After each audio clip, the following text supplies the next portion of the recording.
Hello everyone, I am Tacit, and today I'm going to be going over the Gems of War event objectives and teams for the Gladiator event, in which the Setauri Gladius is added to the game. One other thing of note is some of the more recent tarot cards were also added to the Volkey drop table. Of course, last weekend we just had a Vault event, and now we have a bunch more to be able to go and end up getting in the Volkey drop table. Generally, you'll want to wait until after a Vault event to even use your Volkeys, as that could be time that you could be farming the Vault event instead. So, if you want to go try for these, the Tower as well as the Strength is now within the Volkey drop table. Your chance of getting them is absurdly low. However, they are indeed in the drop table if you are missing them, if you're playing free-to-play or just didn't end up picking them up.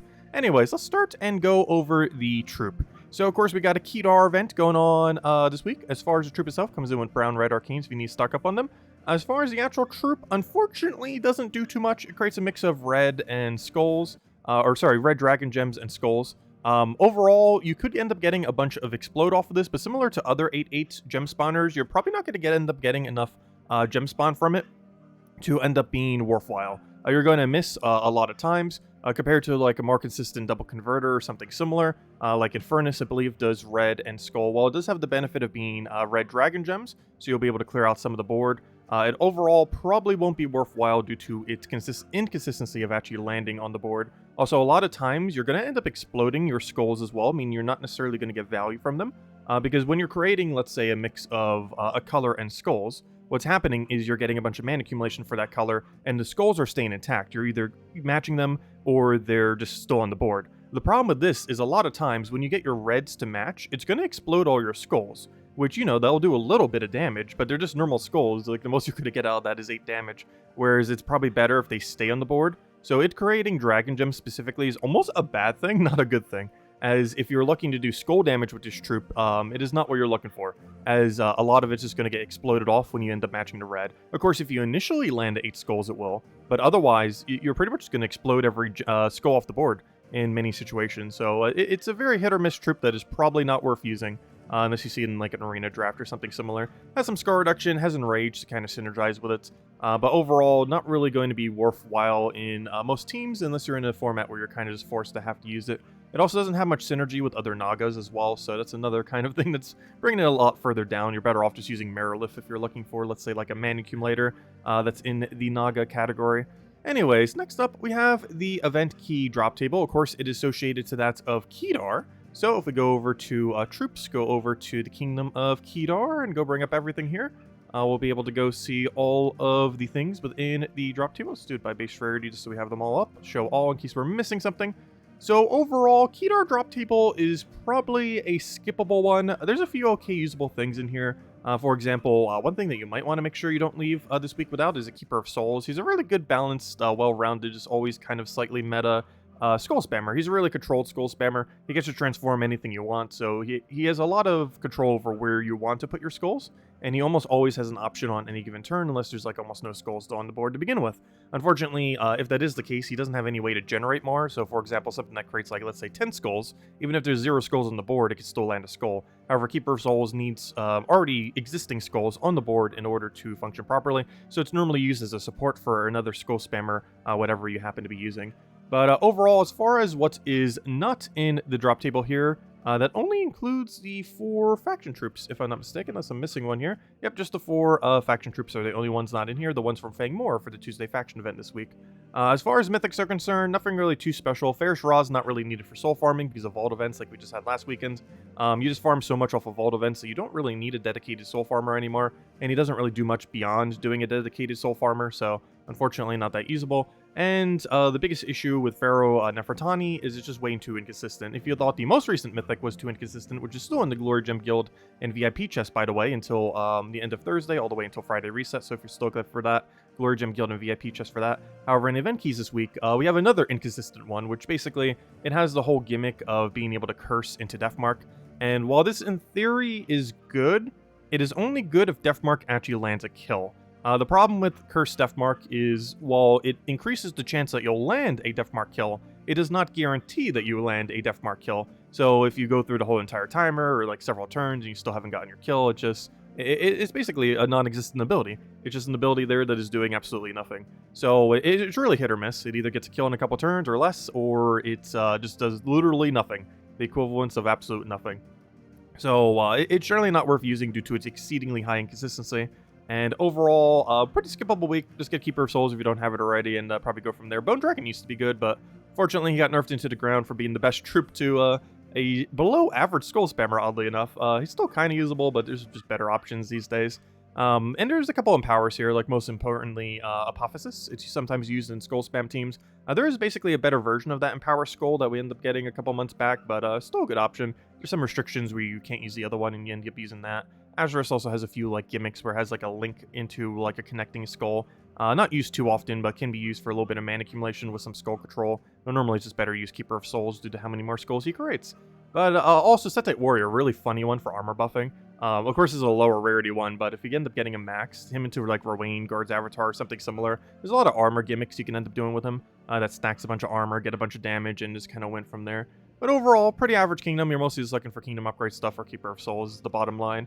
Or if you're just looking to get the kingdom a little bit more upgraded, it is, of course, 22 star now. I believe it is the stat of armor, so you can get some Rowain extra buff there. So it is an armor-based kingdom, so you do get that at level 5, 10, and 20 as far as the level is concerned. So if you want to make that push to 10, 20, or whatever you're aiming for, it could be worthwhile. But that's one of the main reasons why you would do event keys other than for Keeper Souls. Anyways, we got Guild Wars going on this week. Guild Wars, of course, the same as per usual. Nothing really different here. It's the same as it's always been. As far as defend teams, make sure that they are completely unique, so you get the full 12,000 additional points. Generally just having some teams already built up and just making sure you match the names correctly is going to be your best bets. And your teams don't necessarily have to be particularly strong. They just have to be unique in order for you to get the full amount of points. Them being strong only helps the enemy teams not get as many points in your bracket, so that you can hopefully get a little bit more rewards. But that's still the same as always. What is a little bit different this week is the World event. One really interesting thing, we are under skull-oriented World event this week. So we do primarily have to kill with skulls, which is going to be a little bit unfortunate.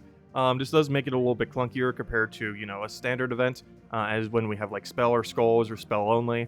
But yes, it is a skull-only oriented world event. As far as the scoring is concerned, it's basically just rarity order. The more that you do of a given room, the more points it will go up in. But basically, all you need to do is just not take a Lamia, and you should be fine. Lamia is the lowest scored room, and as long as you don't take that one, and you take the ones that appear more frequently, but you're eventually just going to be to the point where all you see is Lamias anyways. So just don't take a Lamia, and you should be good to go. And other than that, it's pretty much the same as always. Just rarity order, don't take a Lamia. And they do scale over time, but if you're just not taking the lowest rarity room, that should just be good to go already. It's not even appearing that often either. Anyways, so let's go now into the other events that we have going on this week. This Tuesday, we have ourselves the faction event for Fang Moor. Wednesday is the Khetar pet that's been around for a while, so you probably already have it or have it maxed, but there's another event for that going on. Thursday, we have the Necromancer hero class, which honestly is not a bad hero class. The main reason you don't see it used too often is Archmagus is better than it in most situations. So unfortunately, despite it being a pretty decent hero class, like the better average half, like it's definitely on the better half of hero classes, the biggest downside that it ends up having is there's just a class that does what it does better in most situations, Archmagus. So very rarely does it end up getting used, but it does have its like nice little 7% insta-kill thing. It can still function as a decent hero class. It's just not necessarily one of the absolute best hero classes in the game. And Friday we got the Maraj raids, so you'll have to use you'll have to be up against Zolgoth, 3 other troops, and you can just use the raid boss Slayer with a bunch of other stuff to end up killing it out. You will be restricted to Maraj, which the main downside with that, Maraj doesn't have a particularly high amount of mana accumulation, so it will be a little bit annoying to get mana compared to a standard raid event or weekend event. However, aside from that, it should be pretty easy, as we do have some power hitters, as we'll be showing in a moment when we go over all the teams. As far as the Soulforge is concerned, I would say there's 2 mythics that are probably worth considering. One of my favorite, actually, in the Soulforge this week, the Archdiva, ends up giving a, which is kind of weird because I generally don't like buffing troops at all, though this is one of those few exceptions where I'm actually a fan. It chooses an ally and then gives them a bunch of attack, life, and armor. Most notably thing about that is it's everything but magic. However, what it ends up doing is also giving them full mana. So you will go and you give them a bunch of stats for everything that isn't magic, but also give them full mana. This can only be used once. However, his final traits, compared to like used once related troops, is actually really good. It barriers and blesses a random ally per extra turn. Barrier, making sure you don't take damage. Bless, so you end up getting cleansed and don't end up taking other stats effects. and essentially it's used in very heavy hitter skull spammers. One of the more noteworthy ones for that is Lord of Slaughter. Basically, any troop that can benefit from having, is essentially a troop that doesn't really need magic, that benefits from having every other stat. This is generally things that can spam a lot of skulls that like to be in first slot and similar. So you can end up putting it on any kind of like super tanky skull spammer in first slot, give them a bunch of stats, that'll give them full mana for whatever their skull spam is, and then you just kind of go crazy from there. It's a very gimmicky thing. It does become better over time as more and more mythics come into the game, as this will always do full mana, so it doesn't matter if they're 10 mana cost, 20, 30, 50,000. It will give them the entire full mana pool so that they can immediately go and cast. So as super big, high mana cost troops come into the game that also happen to have decent skull spam, it'll become increasingly better as more and more options come into the game. So it's a utility troop I would say you eventually want to have, though it's not a must-have. You could easily live without ever having an Archdiva on your team, but it's a nice utility troop to consider getting if you feel like you have a good number of mythics already, you feel like you have coverage for most things, and you're mostly just looking to pick up a few things to kind of use on occasion. And it's definitely a utility troop you might want to have in your arsenal at some point. Speaking of utility troops, we have Possessed King. I'm not as big of a fan of it, however, he's good. His most noteworthy thing is he explodes 2 gems every single time he takes an extra turn. Hero already, of course, already has this, but it only does 1 gem every single time you take an extra turn, and it does stack. So if you're using like 2 Possessed Kings, you'll be doing 4. If you're using Possessed King plus Hero, you'll be doing 3, or a hero that has Explode on a extra turn. So it does stack with other similar mechanics that are like that. It's most notably used with Doomskull related skull spam, or even Uber Doomskull, so more so Doomskull, as there are more options to do so with it. But that's his main gimmick, because it gets some Explode, it clears the whole board, you get a refresh, you get all your mana back, and you just kind of keep cycling your Doomskull spams. One other noteworthy thing about it is it has the highest number of transforms. Keep in mind it's not the highest number of consistent transforms. However, it is the highest number specifically numerically on a troop. While it is 20% chances, it is 3. So that means you could theoretically transform the same troop 3 times over. And they did add a mechanic a couple years ago that when a troop is transformed, it comes in with half of its level. So let's say, for example, you're in a mode where the enemy you're up against is level 500, like let's say Underworld, and you're up against a level 500 troop. Well, if you get 1 transform, it goes to 250. If you get 2 transforms, it goes to 125. And if you get 3 transforms, it goes to, I forget which way it rounds, it's 67? I think it rounds down, so it's 67. So you could theoretically get a level 100 troop down to a useless level 67 that is transformed into something that they can't probably even use.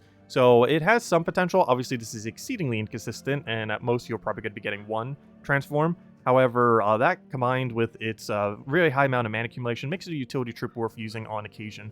Personally, not a huge fan of it, but it is a very good troop. As far as weapons are concerned this week, I would say mostly get Blue Book. It is Guild War week after all. So if you want to go and commit to a very nice Guild War option, you do have Doom's Tome available this week. Aside from that, it might just be like the double gem spawner things, like the Undead Gauntlet's pretty good. I believe this is it. Yeah, the Undead Gauntlet. This has more utility than the other one because there's a lot more undead than there are Khetar troops. And if you're getting any one other utility weapon that isn't the book this week, it's probably Dead Gauntlet. I personally don't feel like I use it too often. However, it's a decent weapon due to the range of undead in the game. It's also creating some pretty useful colors for undead, blue and purple while covering brown and red. So it's definitely worth considering. Aside from that, unfortunately not too much unless you're just looking for, completionist stuff. So I would say it's mostly Doom Tome and Dead Gauntlet if you're looking for a weapon. But you could also get like an Explodey generic weapon if you want. I believe if you Scarab Blade a couple weeks ago actually for something. It's occasionally used. Pretty much any Explodey weapon can occasionally be used. So probably those 3. If I was to prioritize only one, I'd probably say it's a toss-up between Doom Tome and Dead Gauntlet though. Doom Tome you really only use for Guild War Defend. Dead Gauntlet, it's really situational though, because undeads are honestly not that good. And the biggest issue Dead Gauntlet has is similar to all these other ones. It does physical damage, and a lot of pure undead teams, particularly because the 50% mana star undead, are true damage based, because the 50% mana start for them is a true damage troop, so, and normally you put a Grey King onto the team, and at that point half your team is true damage, so it's like, oh, well, I need more true damage then. And unfortunately, Dead Gauntlet does not do true damage, at least not in a direct sense. I think it does like a little bit of true damage off one of its affixes, but it's doing so minimal that it's basically a physical weapon that's mostly there for mana accumulation. Anyways, guys, let's go start getting into the teams now. So, we do have a couple teams to go and show. Let's start all the way from the top and go for the World Event. That's not the one I wanted. So let's start with the first World Event team. So this one's going to be going in with the Lord of Slaughter. So essentially, Lord of Slaughter, a lot of Doom Skulls. You end up getting a lot of damage. You also get some side death marks. A lot of damage pressure. You also get to do 100% of your damage to their life directly, so it's basically a true damaging troop, as long as it's not stunned. Even comes with a Doomstorm at the start. Biggest issue that it has, it only has 25% score reduction, so if you miss, you're basically dying instantly. However, that's why we have Angry Mob. He'll do a bunch of mana accumulation. We're feeding him directly with +2 brown banner, so that he can 2-turn to full mana, and he's basically just getting all the mana accumulation for your team, and if you happen to lose your Lord of Slaughter, which is going to happen, you'll be able to summon into first slot and then have double Angry Mob. Just make sure your second Angry Mob doesn't die. Next, we have Piskia. Piskia's here is mostly to RNG roll some Devours, just to kind of speed up the battle. Also, if you happen to lose the whole front of your team, you'll have a Piskia with like a billion attack that can go 1 or 2 shot them. And just for a little bit of support, we have a Gimlet here. He has Empower into Brown Convert, so it'll transform all green to brown, give a bunch of life to the first ally, and give them Enrage. Mostly to keep it alive, also mana accumulating for Angry Mob, with excess going into Piskia. Piskia also gets a little bit of blue, where if your Lord of Slaughter is still alive, you'll end up getting blue not only into your Piskia, but also into your Lord of Slaughter.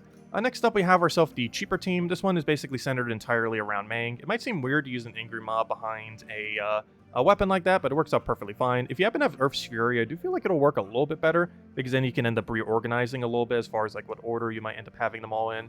However, it should be perfectly fine still this way if you don't happen to have it. You can simply just use Mang with a Barrier Brown spam, and that alone could probably kill out most of the event. However, you have Angry Mob here still, so if Harpy Mage goes crazy with his mana accumulation, basically with 75% mana start with an enchant, which you'll likely have, you'll end up getting full mana onto turn 2. It's basically a turn 2 Empower, so you simply cast it, get your Brown Storm, get a bunch of brown mana accumulation. That will hopefully feed all the way into Angry Mob, then you can start doing Angry Mob things. You also generally only need to cast Mang once, so one thing that you could end up doing is waiting until the Angry Mob also gets its mana after your Harpy Mage cast, and then go from there. It really depends how you want to play it. And we have Fist of Zorn here for the Power into Skulls. You could even spam this if you really wanted to and kind of build a team just entirely around this. I feel like it'll fall off once you start going super deep though, so you kind of need more of a base, kind of like what we have set here. However, you can just go for a nice quick kill, just convert some yellows, get a bunch of skulls, boom, the whole team just dies because of how much damage you're going to be having. But if you're running with less metals, you're not going to have enough damage to necessarily just plow everything down just with Fist of Zorn skulls with like one other supporter. Anyways, next up we have the Fang Moor faction event. This will be taking place tomorrow and is a red blue restriction, though of course you're allowed to use any colored hero weapon. For the first team here, we basically have a pretty standard Romaine team, just ran a little bit differently due to our restriction on mana accumulators, and Black Manacle there mostly for the cleanup. Next we have, quite similarly again, a Hiking Iron Gut Zolgoth team, using a second turn Empower Harpy Mage to end up getting the full, and Angry Mob once again as a mana accumulator, as it is a very decent one. It also has a lot of backup strategies. For the pure faction here, we end up having a double Chief Dagon. He's basically all you really need to win. However, this place does for once actually have some good support option. Ends up choosing a color and then creating that much red equal to it. So let's say you click a blue that has 12 on the board. You'll then end up creating 12 red. So this generally benefits a lot since you're getting on average at least like a 9 or 10 because of how many are normally on a board of any given color. So you can end up getting a somewhat okay amount of gem spawn, especially if there's like 15 plus or something similar. And then just get a bunch of color into your red. Red feeds into every single other thing on your team and you're good to go.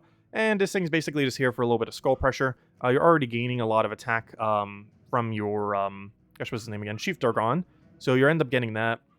He has some bunch of skull reduction. And you're basically just setting up into this plowing down everything on the opposing team, and you have a little bit of skulls that you can end up doing to assisting with that. Not a must-have on the team, but it does speed up the battles a little bit, if nothing else. It doesn't really help you win safer, it mostly just helps you win quicker, so you're not just buffing forever, so you have that little bit of extra support there. On Thursday, we're going to be having a Necromancer class event. This restricts you to specifically undead from Khetar. As far as that is concerned, we're basically just using a purple spam troop.